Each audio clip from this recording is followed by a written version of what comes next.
And this country's ready for a woman. There's no problem. We're going to be able to elect a woman in this country. Would you like to see us elect a woman? I would like to see a woman elected. Right. That's it. No, that's all right. No, I'd like to see. No, I don't mind any problem. I'm not getting into that. I'm not. I'd like to ask one more question. The president and I are not going to endorse, because we both, when we ran, said, let the party decide. That was Vice President Joe Biden, and it sounded like an almost endorsement, certainly of Hillary Clinton. He clarified it once his representative tried to cut the interview, but it was pretty obvious where he stands if he does not get into the race. Joining me now, Kelly Riddell and Jenny Beth Martin.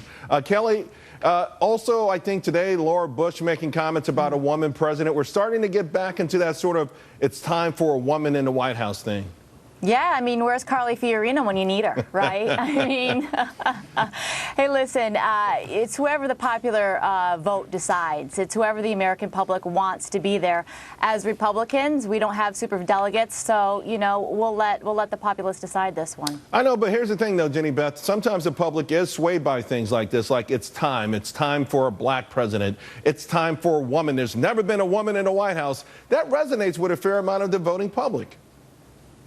I suppose it does resonate with a fair amount of the voting public, but what I hope is that people pay attention to the messages and the values and the issues that the candidates are standing on, and that they make sure that they look past just the surface arguments to greater details. Well, Joe Biden, yeah, of course, he's always good for these sort of gaffes. But I think, again, we're starting to feel that. We're starting to hear it, and I find it pretty interesting.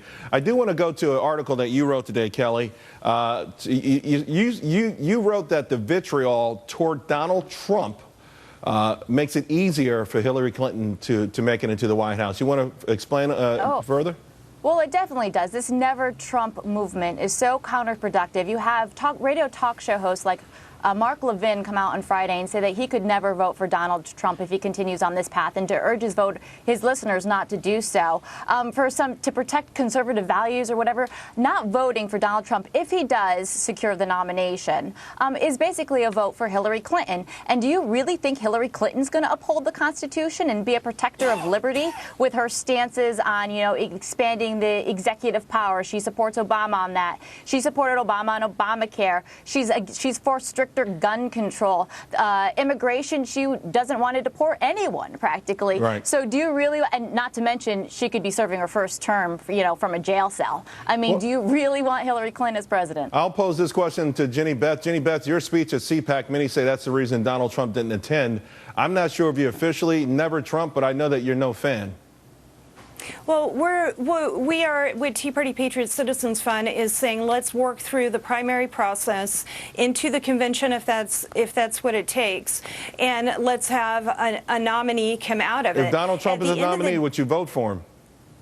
Well, I am the spokesperson for our Citizens Fund. We don't make endorsements without checking with our supporters. I didn't say endorse him. I said if he was a nominee. I'm the spokesperson for, I understand. And so what we would do is go back to our supporters and see where they stand. I can tell you from visiting 14 states around the country that our supporters do not want to see Hillary Clinton in the White House. But we don't make endorsements without.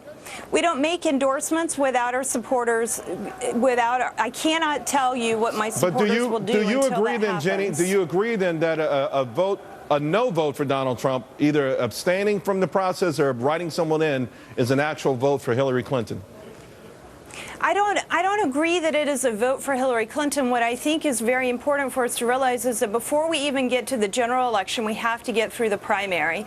And we still have many weeks to go in this primary process, and there are a lot of arguments to be made as to who should be the nominee. And that's where our efforts are focused. Kelly, a last word to you since you wrote the piece. Well, it sounds like Jenny Beth's hoping for like a white horse scenario here. And as Republicans, if we don't want to see our party divided, we need to go with what the popular vote tells us. Yeah, I think it's already divided, but maybe there'll be some healing as well. Thanks a lot, ladies. Really appreciate it.